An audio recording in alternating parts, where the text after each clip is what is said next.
Comment poser des joints de plaques de plâtre, niveau de difficulté, à marteau. La réalisation des joints de plaques de plâtre est souvent appréhendée avec inquiétude par les néophytes. Si l'on connaît les bons gestes, le coup de main est facile à prendre.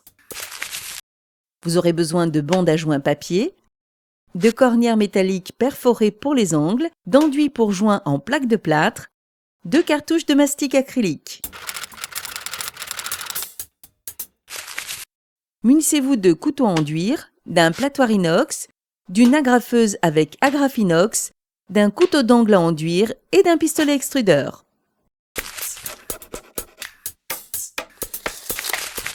Liaison horizontale. Au bas des plaques, comblez le vide au mastic acrylique et lissez. Pratiquez de même en haut de la cloison en lisière de plafond.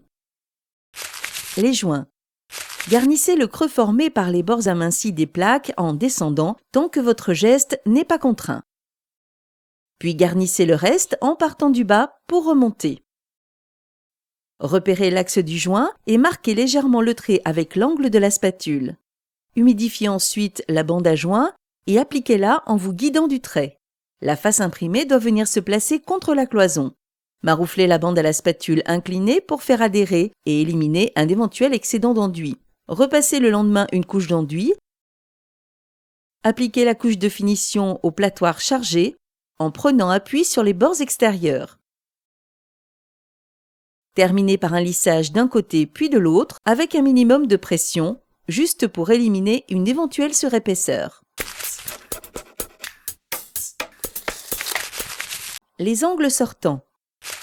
Les angles sortants, comme un retour de cloison ou un coffrage, peuvent être armés avec une cornière métallique perforée. Coupez le profil à vos mesures, puis fixez-le de chaque côté sur la plaque de plâtre avec des agrafinox. Appliquez l'enduit en partant de l'intérieur de la plaque vers l'arête du profil qui sert de règle.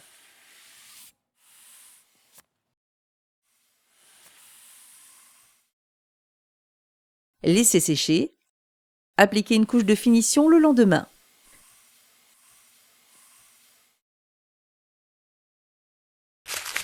Les angles entrants.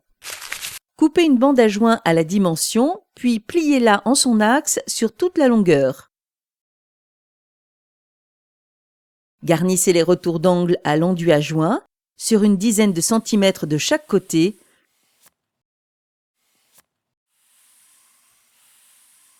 Humidifiez la bande, puis appliquez-la dans l'angle.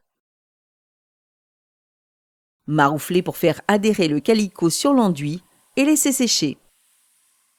Le lendemain, appliquez un peu d'enduit pour recouvrir la bande de papier, puis lissez doucement avec un couteau d'angle intérieur.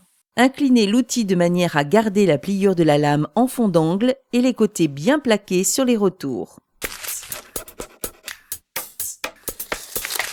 Après un ponçage léger des joints et un dépoussiérage, appliquez une peinture d'après sur vos plaques.